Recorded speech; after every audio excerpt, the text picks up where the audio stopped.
اعوذ باللہ من الشیطان الرجیم، بسم اللہ الرحمن الرحیم۔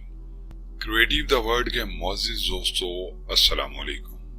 جس شخصیت کے بارے میں ہم آج بات کرنے جا رہے ہیں وہ کوئی عام شخصیت نہیں بلکہ حضور اکرم صلی اللہ علیہ وسلم کے ساتھی حضرت ابوبکر صدیق رضی اللہ تعالیٰ عنہ ہیں۔ لیکن سب سے پہلے جن احباب نے ہمارا ابھی تک چینل سبسکرائب نہیں کیا وہ سب سے پہلے سبسکرپشن کا بٹن دبا کے سبسکرائب کریں۔ آپ رضی اللہ تعالیٰ عنہ کی پیدائش سن 575 میں واقعہ فیل سے 3 سال بعد ہوئی۔ حضرت ابوبکر صدیق رضی اللہ تعالیٰ عنہ کو یہ اعزاز حاصل ہے کہ آپ کے خاندان کی 4 نسلیں اسلام سے مشرف ہوئیں۔ والد، والدہ، خود، اولاد، پوتے اور نواسی سب نے حضرت محمد صلی اللہ علیہ وسلم کے دست اقدس پر اسلام قبول کیا۔ آپ کا شجرہ نسب عبداللہ بن عثمان بن عامر بن عمرو بن کعب بن سعد تیم بن مرہ بن کعب بن لبیل قرشی ہے، اور آپ کا پہلا نام عبداللہ کعبہ تھا۔ حضرت محمد صلی اللہ علیہ وسلم نے اس کو تبدیل کر کے عبداللہ رکھ دیا۔ کنیت ابو بکر تھی، والد کا نام عثمان اور کنیت ابو قحافہ تھا۔ حضرت ابو بکر رضی اللہ تعالیٰ عنہ قریش کے قبیلہ بنی تیم کے چشم و چراغ تھے۔ آپ رضی اللہ تعالیٰ عنہ کا خاندان حرم میں اعلیٰ جاہت کا حامل تھا۔ نسبی شرافت میں بنی تیم کے افراد کسی سے کم نہ تھے۔ آپ کا شمار اشراف قریش میں ہوتا تھا۔ ایک جدا مجد مرہ بن کعب بن لبیل قرشی پر پہنچ کر آپ کا سلسلہ نسب حضرت محمد صلی اللہ علیہ وسلم سے جا ملتا ہے۔ حضور اکرم صلی اللہ علیہ وسلم کے اعلان نبوت کے بعد آپ صلی اللہ علیہ وسلم کی زوجہ حضرت خدیجہ الکبریٰ رضی اللہ تعالیٰ عنہ کے علاوہ اگر سب سے پہلے کسی نے آپ صلی اللہ علیہ وسلم کی آواز پر لبیک کہا تو وہ صدیق اکبر رضی اللہ تعالیٰ عنہ کی ذات تھی۔ حضرت زید رضی اللہ تعالیٰ عنہ اور حضرت علی رضی اللہ تعالیٰ عنہ میں ایک ہی حیثیت زرخرید غلام کی تھی تو دوسرے کی حیثیت حضرت محمد صلی اللہ علیہ وسلم کے چچا ذات یعنی ایک گھریلو فرد کی تھی۔ یہ 2 حضرات اسی موقع پر مشرف با اسلام ہوئے۔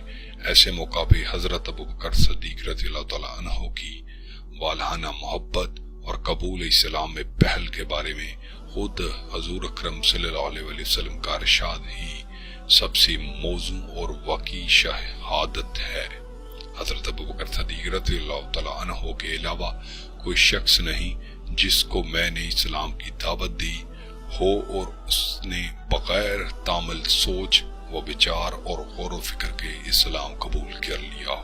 ترمذی شریف میں حضرت ابو سعید خدری رضی اللہ تعالیٰ عنہ سے روایت ہے کہ حضور اکرم صلی اللہ علیہ وسلم نے ارشاد فرمایا، ہر نبی کے 2 وزیر اہل آسمان میں اور 2 زیر اہل زمین پر ہوتے ہیں۔ میرے وزیر اہل آسمان میں سے جبرائیل و میکائیل ہیں اور اہل زمین میں سے ابو بکر و عمر ہیں۔ منصب خلافہ سنبھالنے کے بعد حضرت ابو بکر صدیق رضی اللہ تعالیٰ عنہ نے لوگوں سے فرمایا، میں تمہارا امیر بنایا گیا ہوں، حالانکہ میں تم میں سب سے بہتر انسان نہیں ہوں۔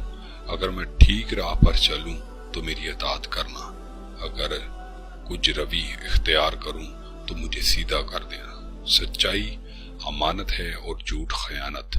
تمہارا ضعیف فرد میرے نزدیک اس وقت تک قوی ہے جب تک اس کا حق نہ دلوا دوں، اور تمہارا قوی شخص بھی میرے نزدیک اس وقت تک ضعیف ہے جب تک دوسروں کا حق اس سے واپس نہ لے لوں۔ یاد رکھو، جو قوم جہاد فی سبیل اللہ کو ترک کر دیتی ہیں اسے خدا رسوا کر دیتا ہے، اور جس قوم میں بدکاری پھیلتی ہے اس کو خدا مصائب میں مبتلا کر دیتا ہے۔ سنو، اگر میں خدا اور اس کے رسول صلی اللہ علیہ وسلم کی اطاعت کروں تو تم بھی میری اطاعت کرنا، اور اگر میں خدا اور اس کے رسول صلی اللہ علیہ وسلم کی نافرمانی کروں تو تم پر بھی میری اطاعت لازم نہیں۔ علم و فضل میں آپ کا کوئی ثانی نہ تھا۔ آپ رضی اللہ تعالی عنہ صحابہ کرام میں سب سے زیادہ عالم اور ذکی تھے۔ جب کسی مسئلے کے متعلق صحابہ کرام میں اختلاف رائے ہوتا تو وہ مسئلہ حضرت ابو بکر صدیق رضی اللہ تعالی عنہ کے سامنے پیش کیا جاتا۔ آپ اس پر جو حکم لگاتے وہ عین ثواب ہوتا۔ قرآن شریف کا علم آپ کو سب صحابیوں سے زیادہ تھا، اس لیے حضور اکرم صلی اللہ علیہ وسلم نے آپ رضی اللہ تعالی عنہ کو نماز میں امام بنایا۔ سنت کا علم بھی آپ کو کامل تھا، اس لیے صحابہ کرام مسائل سنت میں آپ سے رجوع فرماتے تھے، اور حضور اکرم صلی اللہ علیہ وسلم کا فیض صحبت ابتدائی جوانی سے وفات تک حاصل رہا۔ زمانہ خلافت میں جب کوئی معاملہ پیش آتا تو آپ رضی اللہ تعالیٰ عنہ قرآن شریف میں اس مسئلہ کو تلاش فرماتے، اور اگر قرآن شریف میں نہ ملتا تو حضور اکرم صلی اللہ علیہ وسلم کے قول و فعل کے مطابق فیصلہ کرتے۔ اگر ایسا قول و فعل کوئی نہ معلوم ہوتا تو باہر نکل کر لوگوں سے دریافت فرماتے کہ تم میں کسی نے کوئی حدیث اس معاملے کے متعلق سنی ہے۔ اگر کوئی صحابہ ایسی حدیث بیان نہ فرماتے تو آپ جلیل القدر صحابہ کو جمع فرماتے اور ان کی کثرت رائے کے موافق فیصلہ صادر فرماتے۔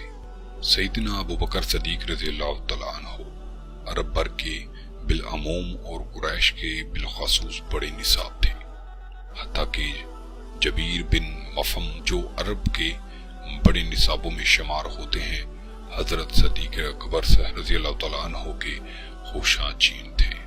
وہ کہا کرتے تھے کہ میں نے علم نسب عرب کے سب سے بڑے نصاب سے سیکھا ہے۔ علم تعبیر میں بھی آپ کو سب سے زیادہ فوقیت حاصل تھی، اور یہاں تک کہ حضور اکرم صلی اللہ علیہ وسلم کے عہد میں آپ رضی اللہ تعالیٰ عنہ خوابوں کی تعبیر بتایا کرتے تھے۔ حضرت امام بن سیرین کہتے ہیں کہ رسول اللہ صلی اللہ علیہ وسلم کے بعد ابو بکر صدیق رضی اللہ تعالیٰ عنہ سب سے بڑے معبر ہیں۔ آپ سب سے زیادہ فصیح تقریر کرنے والے تھے۔ بعض اہل علم کا اس پر اتفاق ہے کہ صحابہ میں سب سے زیادہ فصیح ابو بکر علی رضی اللہ تعالیٰ عنہ تھے۔ تمام صحابہ میں آپ کی عقل کامل اور ثابت رائے مسلم تھی۔ ایک مرتبہ حضرت علی رضی اللہ تعالیٰ عنہ نے لوگوں سے سوال کیا کہ تمہارے نزدیک شجاع ترین کون شخص ہے؟ سب نے عرض کیا آپ رضی اللہ تعالیٰ عنہ فرمایا میں ہمیشہ اپنے برابر کے جوڑے سے لڑتا ہوں، یہ کوئی شجاعت نہیں، تم شجاع ترین شخص کا نام لو۔ سب نے کہا ہمیں معلوم نہیں۔ حضرت علی رضی اللہ تعالیٰ عنہ نے فرمایا کہ شجاع ترین حضرت ابو بکر صدیق رضی اللہ تعالیٰ عنہ ہیں۔ یوم بدر میں ہم نے حضور اکرم صلی اللہ علیہ وسلم کے لیے انہیں سائبان پایا تھا۔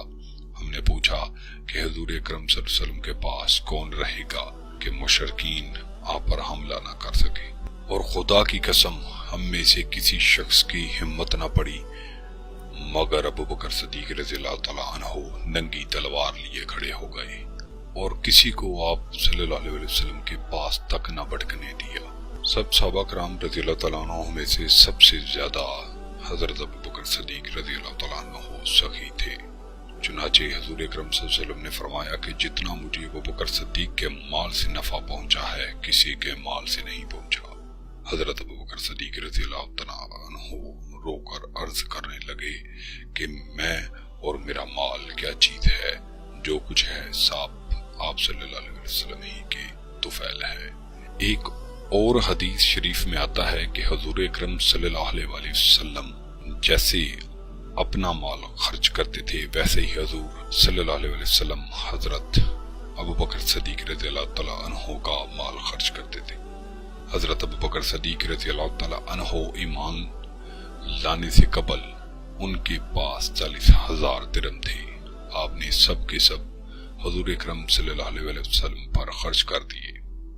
ایک روز حضرت عمر رضی اللہ تعالیٰ عنہ جنگ تبوک کے چندہ کا تذکرہ فرما کر کہنے لگے کہ حضور اکرم صلی اللہ علیہ وسلم نے ہمیں مال تصدق کرنے کا حکم دیا تو میں نے حضرت ابو بکر صدیق رضی اللہ تعالی عنہ سے بڑھ کر مال تصدق کرنے کا مسم ارادہ کہا اور اپنا نصف مال تصدق کر دیا۔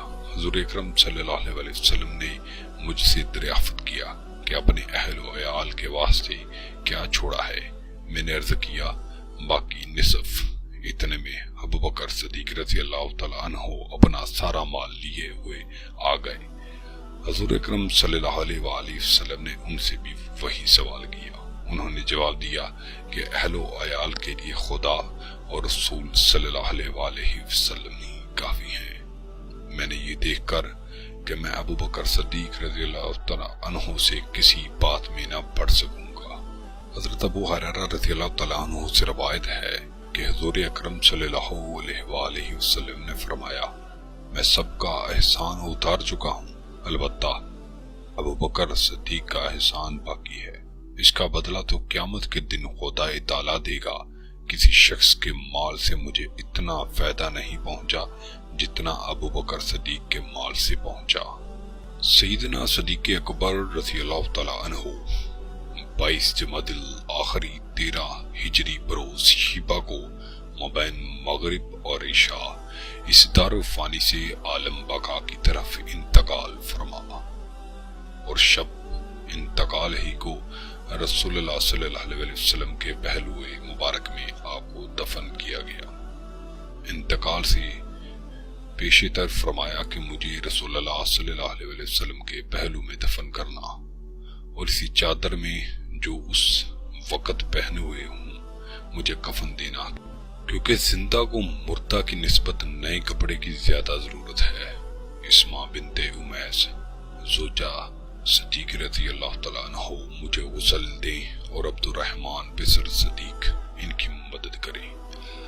پھر اپنے مال میں سے 5واں حصہ فی سبیل اللہ خیرات کرنے کی وصیت فرمائی اور فرمایا جتنا حصہ مال فے میں اللہ تعالیٰ منظور فرماتا ہے میں اتنا ہی حصہ اس کی راہ میں خیرات کرتا ہوں۔ پھر دریافت فرمایا دیکھو ابتداء خلافت سے اس وقت تک میں نے کس قدر مال لیا ہے، اس قدر رقم کو میری طرف سے ادا کر دینا۔ ویڈیو پسند آنے کی صورت میں زیادہ سے زیادہ لائک کر کے ہماری حوصلہ افزائی کریں اور مزید اچھی ویڈیو کے لیے ہمارا چینل سبسکرائب کریں۔ ہماری اگلی ویڈیو آنے تک اپنا، اپنے دوستوں، رشتہ داروں اور گرد و نواح کے تمام لوگوں کا خیال رکھیے۔ ہمیں اجازت دیجیے۔ اللہ حافظ۔